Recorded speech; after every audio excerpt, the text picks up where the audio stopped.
मुखमा राम रसंग चबाउने त्यसपछि यो इसोफेगस भनेको अन्न नलिनी हो। तो इतना चबाना चाहिए, सलाइवरी ग्लैंड सुन्छ नि हाम्रो मुखमा, तो यहीं से भोजन में सलाइवा रियाल मिलेर जान्छ। अब उसमें अच्छे से चबाओगे तो अच्छे से रियाल निकल करके जाएगी। जल्दी सटक लेंगे तो फिर रियाल का मौका नहीं मिलता। इसीलिए चबा चबा करके खाना चाहिए। कहते हैं दांतों का काम हाथों से नहीं लेना। तर हामी नेपालमा के गर्छौँ, हामी भात बनाउँछौँ, यति मेहनत गरेर 3-4 वटा तरकारी पनि बनाउँछौँ, एउटा दालको झोल पनि बनाउँछौँ, 4-5 कुरा हाम्रो पासमा रेडी छ, त्यसपछि अचार पनि रेडी छ, चटनी पनि रेडी छ, अनि भात पनि रेडी छ, अनि हामी त्यसपछि के गर्छौँ, मिक्स गर्छौँ और इकट्ठा गर्छौँ, एकैपटक खाइहाल्छौँ। 2-4-5 बारमा तो खाना हाम्रो सिक्दियो। अब अझै थप्नुपर्छ। उसमें थोड़ा लार तो लगने देते, उसको थोड़ा चबा तो लेते, इतनी भी क्या जल्दी है। कम से कम आधा घंटा भोजन के लिए देना चाहिए। 20 मिनट देखि 30 मिनटसम्म लगाउनुहोस् भोजनमा। हामी तो 5 मिनटमा भोजन सिक्दिया र हाम्रो भयो। त्यस्तो त फेरि हुन नपर्यो है। ठीक छ। ए आगे से ऐसा था है, और पीछे से हमारा ये कुछ ऐसा है। ये सारे के सारे जो अंग है ना, ये फंसे हुए हमारे अस्थियों में। पूरा भगवान ने अच्छे से इनको रख रखा है। दुनिया में ना संगठन का सबसे अच्छा उदाहरण हमारा शरीर है। पूरा शरीर एक साथ मिलकर के कार्य कर रहा है, और पूरे शरीर में कोई भी अंग ऐसा नहीं है कि मैं ही मैं हूं। वरना संगठन का उदाहरण लेना हो तो शरीर से लें, कि अगर एक भी चीज गड़बड़ करे तो दूसरे को परेशानी होती है। तो इसीलिए यहाँ से उदाहरण ले सकते हैं। आओ अब इसको समझते हैं। ये बात हम क्यों कर रहे हैं थोड़ा सा अभी बता देते हैं। यो हाम्रो स्पाइनल कॉर्ड हो, अनि धेरैजनालाई हामी हाम्रो जीवनमा धेरैजना ढाड दर्द, कमर दर्दको धेरै समस्या भोगिरहेछौँ। स्लिप डिस्कको समस्या पनि धेरैजनालाई भइसकेको छ। यसको समाधान पनि गर्न पर्यो। सबैभन्दा पहिले तपाईँ आफ्नो स्पाइनको स्ट्रक्चर देख्नुहोस्। तपाईँले कसैलाई पछाडिबाट हेर्नुहुन्छ भने तो यसरी दिख्छ, साइडमा हेर्नुहुन्छ भने तो ये है हमारी स्पाइन, ऐसे थोड़ी घूमती हुई। और इसमें जो ये आपको दिख रही है ना, ये मन के बोलते हैं इनको, मन के, हमारी स्पाइन के अंदर। तो ये आपके 7 तो ये सर्वाइकल होते हैं, जो आपकी घाटी से, मतलब जहां से आपका सिर पूरा हुआ, सिर पूरा होने के बाद जब आपकी मेरुदंड शुरू हुई, तो 7 आपके ये हो जाते हैं सर्वाइकल। फिर उसके बाद 12 हो जाते हैं थोरेसिक, फिर आपके 5 हो जाते हैं लुम्बर, और ऐसे फिर सैक्रम और कॉकिंग्स होते हैं। तो ये कितने हुए, 7 और 12 19, 19 और 5 24, और 24 में ये सैक्रम और कॉकिंग्स के भी भाग होते हैं। टोटल मिलाकर के तो ज्यादा होते हैं, पर ऐसे आपके जो है कितने बने, ये 12 और 7 19, 19 और 5 24, ऐसे तो दिखने में 26 दिखाई दे रहे हैं, पर इनकी संख्या 33 होती है।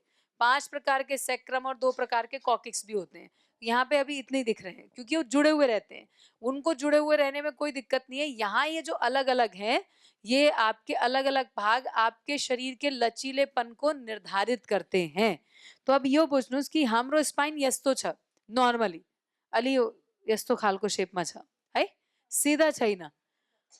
तो ये जो स्ट्रक्चर है, ये स्ट्रक्चर हमें आगे झुकने में, पीछे झुकने में, दाएं झुकने में, बाएं झुकने में, ऊपर उठने में, अपने हाथ पैर को चलाने में हर तरह से सहयोग कर रहा है। ये इसका परफेक्ट पोजीशन है। जैसे अभी मैं खड़ी हूं तो ये परफेक्ट पोस्चर है मेरा। अगर मेरी इस रीढ़ की हड्डी, मेरुदंड इसी तरह से रहेगी तो अच्छी रहेगी। और बाकी बीच बीच में मुझे काम करने के लिए गर्दन कभी ऐसे मोड़नी है, कभी नीचे झुकानी है, ये तो मैं करती रहती हूँ। ठीक है, आप भी लोग करते रहते हैं। ये बीच बीच में हमें जो भी करना है, ऐसे कमर हिलानी है, जो भी करना है वो बीच बीच में हम लोग करते रहते हैं, क्योंकि ये फ्लेक्सिबिलिटी भगवान ने हमें दी है, ये लचीलापन दिया है। अब स्थिति ये रहती है हमारी कि स्पाइन में ये जो मन के दिखाई दे रहे हैं ना, ये जो आप लोगों को ये दिखाई दे रहे हैं, ये इसके अलग अलग भागों से इनको डिवाइड किया हुआ है। इनके बीच में एक बड़ी छोटी सी गद्दी होती है। दो मनकों के बीच में एक गद्दी होती है जिसको डिस्क कहा जाता है। अब अगर मैंने बहुत ज्यादा देर तक अपने किसी गलत पोस्चर में मैं रही, मान लीजिए कई लोग अब बैठ करके आजकल कंप्यूटर पे काम करते हैं, तो उनका पोस्चर पूरे टाइम ऐसे रहता है।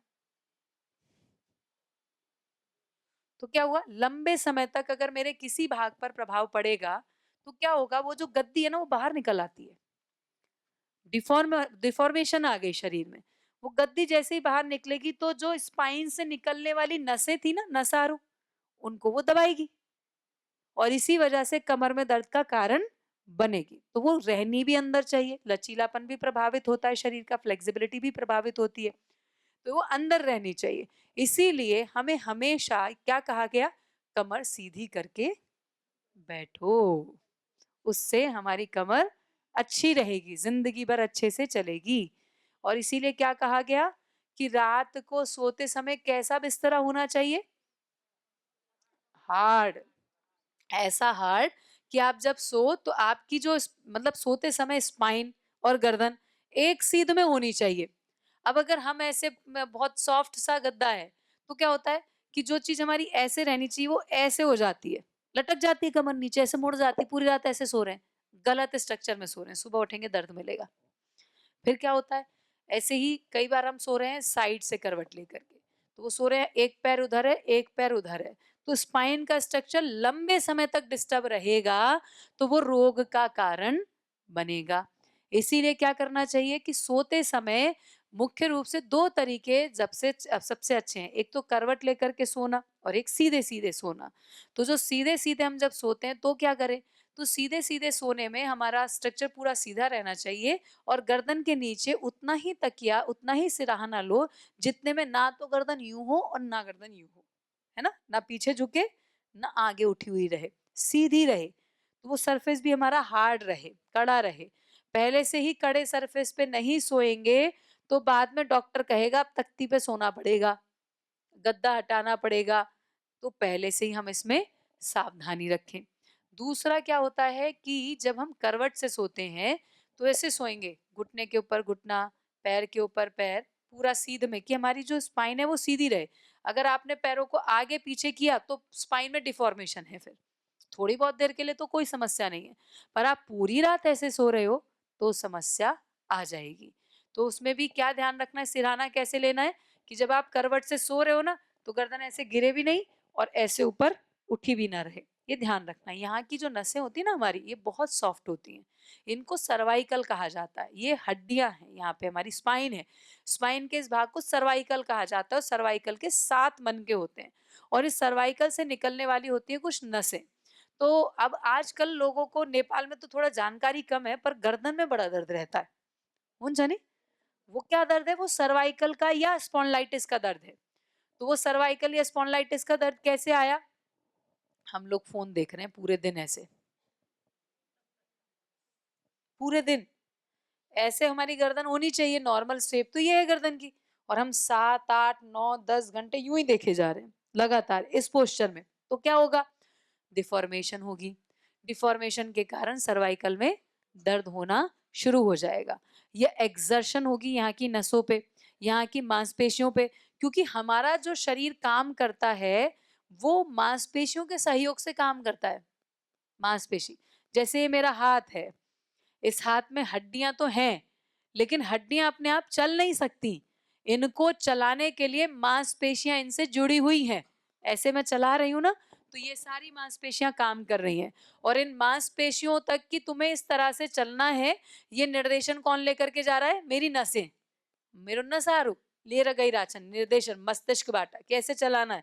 तो क्या होगा कि ये जो है ना, ये जब मैंने इसे मोड़ा तो ये जितनी भी मांसपेशियां थी, जैसे आप दरवाजे में कब्जा लगाते हैं ना, तो भगवान ने हमारे कब्जे इस तरह से नहीं लगाए, हमारे पास मांसपेशियां दी हैं, तो मांसपेशियां काम करती हैं। तो अगर ऐसे लगातार रखूंगी तो यहाँ की मांसपेशियों में भी जोर पड़ेगा और नसें जो होती हैं उनमें भी समस्या आती है।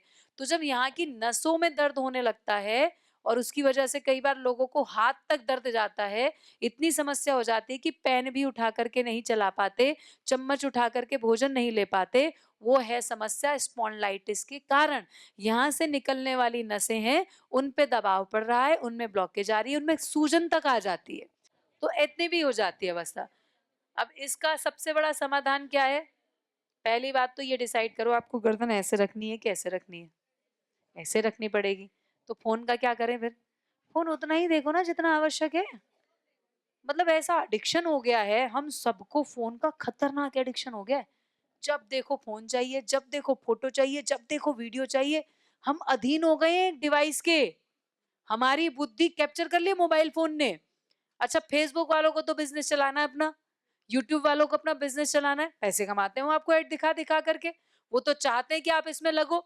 और भी जितनी एप्स होती है, टिकटॉक वाले, ऐसी थोड़ी ना चल रही है टिकटॉक, आपके लिए थोड़ी चल रही है। टिकटॉक तो पैसा कमाने के लिए चल रहा है, फेसबुक पैसा कमाने के लिए चल रहा है। लेकिन हमें तो देखना होगा कि हमें किसी का व्यापार बनना है या अपने शरीर का भी ध्यान रखना है। तो चिंतन करो तिस्म बनी, तो एक सीमा बनाओ कितने घंटे तक देखना है। भाई आपको 1 घंटे देखना है फोन, 2 घंटे देखना है, 3 घंटे देखना है, कितना 10 घंटे? तर हामी तो 10 घंटा हेरिरहेको छौँ। म तो कहिले कहीँ पहाडमा हिँड्दाखेरि यताउता जाँदाखेरि म धेरै हेर्छु। हामी पसलमा बसिरहेछौँ, अब पसलमा कोही आएको छैन भने त मान्छे त्यतिकै फोनमा हेरिरहेछ। त्यो केटा मान्छे कुर्सीमा उभिएर हेरिरहेछ, केटी मान्छे तल बसेर यहाँ बाहिर बसेर हेरिरहेछ, बच्चाहरू अर्को ठाउँमा हेर्दैछन्, सारी दुनिया फोन में हो गई। तो फोन एंजाइटी और डिप्रेशन का सबसे बड़ा कारण है आजकल बच्चों के जीवन में। किनकि भोजन खिलाउने बेलामा पनि हामी फोन पक्राइदिन्छौँ, तो भाई फोन हेर्नुहोस् म भोजन खिलाइदिन्छु। अनि त्यो हुने बेलामा तो भाई ध्यान दिनुहोस् कि वो बच्चा जो है सारा उसका बाहर की दुनिया से कनेक्शन खत्म। तो उसके अंदर जो एक मानवीयता आत्मिकता होनी चाहिए वो नहीं आती। यता सानो तपाईँलाई स्टोरी सुनाउँछु म। मैले धेरै अगाडि हेरेको थिएँ, यहाँ आउनभन्दा अगाडिको कुरा हो। तो म त्यो एउटा डकुमेन्ट्री हेर्दै थिएँ कि एउटा सानो बच्चा थियो 5-6 वर्षको। अनि त्यो पुरा जो कलोनी थियो नि, त्यो कलोनीमा 3 जनाको मृत्यु भयो। अनि मृत्यु कसरी भयो? गोलीबाट। अब गोली सबैको शरीरमा एडा जस्तै थियो। तर गोली चलाउने जो हतियार छ कहाँ छ थाहा थिएन। पुलिसले साँच्ची कुरा हो यो। तो पुलिस खोजबिन गर्दै थियो। अनि जुनको जसको नाम तो फेरि हतियार पनि भेट्नु भयो। तर जसको नाममा हतियार थियो त्यो मान्छे त मरिसकेको थियो।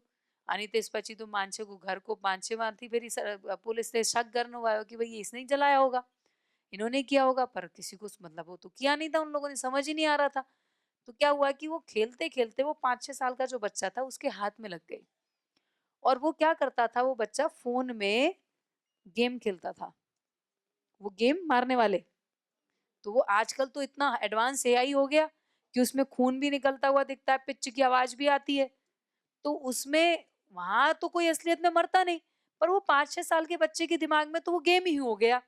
तो सामने भी जब व्यक्ति मर रहा है और दर्द में करा रहा है तो उसको नहीं पता चला कि वो क्या कर रहा है। उसने 3-4 लोगों को मार दिया खेल खेल में।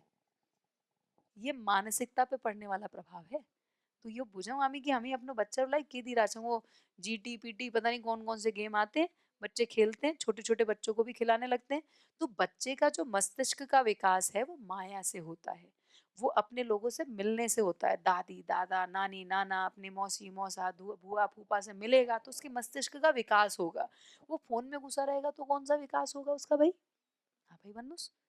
तो बच्चाहरूको विकासका लागि वातावरण चाहिन्छ, प्रकृति चाहिन्छ, पौधा इत्यादि जितने भी अपनी प्रकृति है सब चाहिए। लेकिन हम अपना प्रकृति के होते हुए भी बच्चों को फोन थमा देते हैं, उनका इंटरेस्ट लग जाता है। म तो कहिले कहीँ हेर्छु तपाईँहरूको घरमा बसेर नहीं हेर्छु, बिहान देखी बेलुकासम्म बच्चे बस देख रहे हैं। हिंदी बहुत अच्छी है उनकी, क्यों? क्योंकि हिंदी की ही रील्स देखने में लगे पड़े, पता नहीं क्या क्या आ रहा है। कहीं कहीं मैं सोचूं विचार कर चूं कि रील बनाते समय भी बच्चों के साथ इस तरह की बनाते हैं, तो बनाने वाले समय में जो बच्चा है उसमें उस पर क्या प्रभाव पड़ेगा और देखने वाले पे क्या प्रभाव पड़ेगा।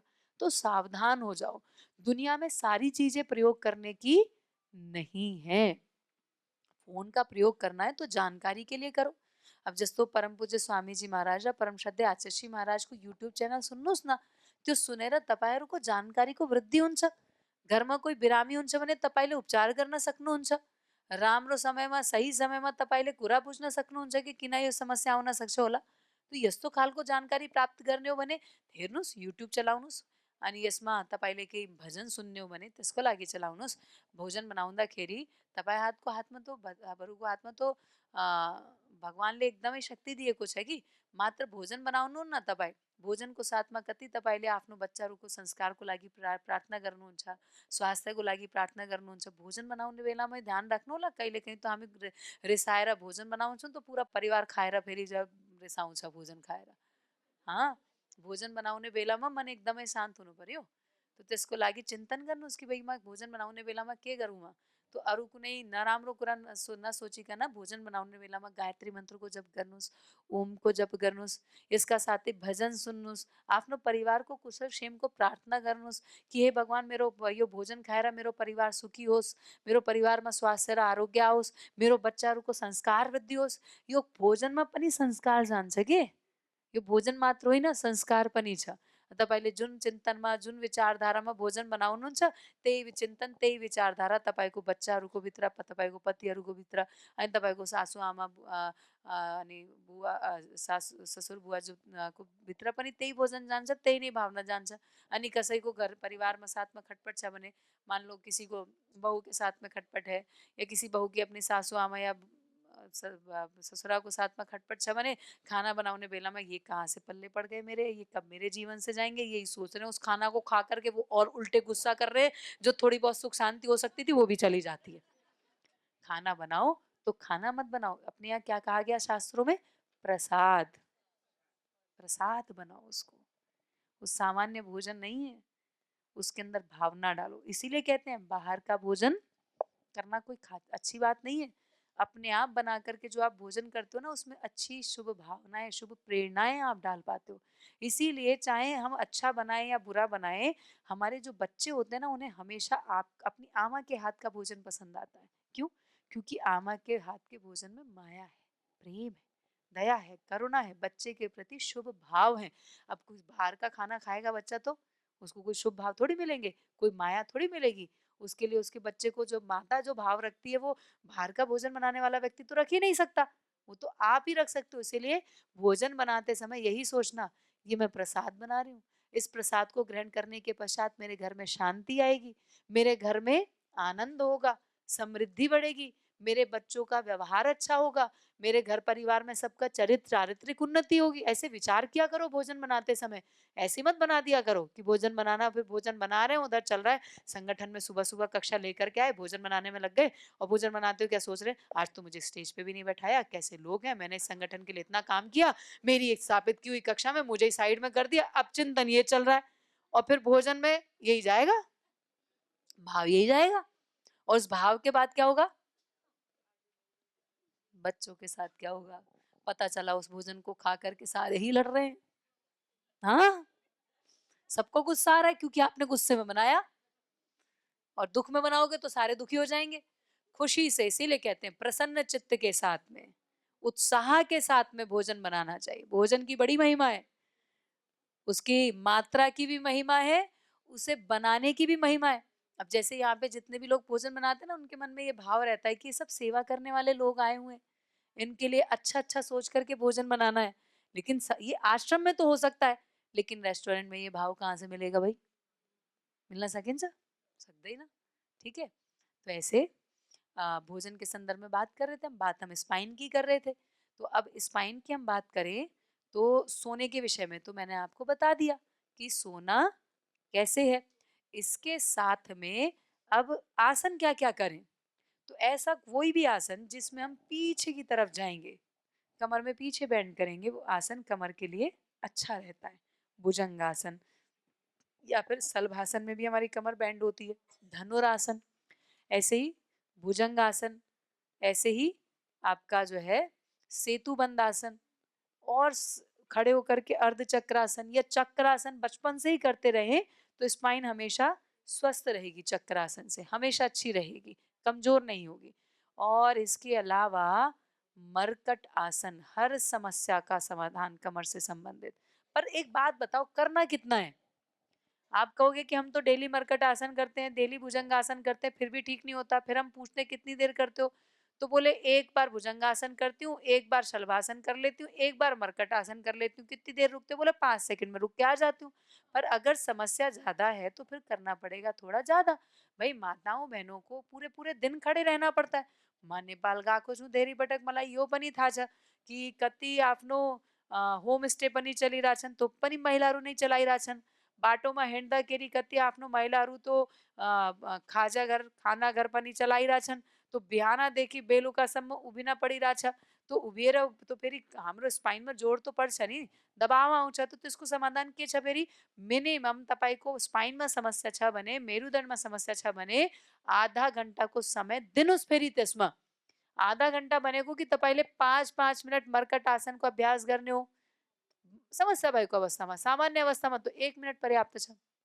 अनि यसका साथमा हामीले फेरि आधा मिनट सरी 5 मिनट फेरि भुजङ्गासनको अभ्यास 2 देखि 5 मिनट बिस्तारै बिस्तारै गर्नुहोस्। हिजो त मैले अलि छिटो छिटो गराएको थिएँ स्पिडको साथमा, गतिको साथमा, तर बिस्तारै बिस्तारै गरौँ त एकदमै निको हुन्छ, लाभकारी हुन्छ। त यस्तो धेरै कुरा छन्, यो हामी ध्यान राखौँ स्पाइनको सन्दर्भमा।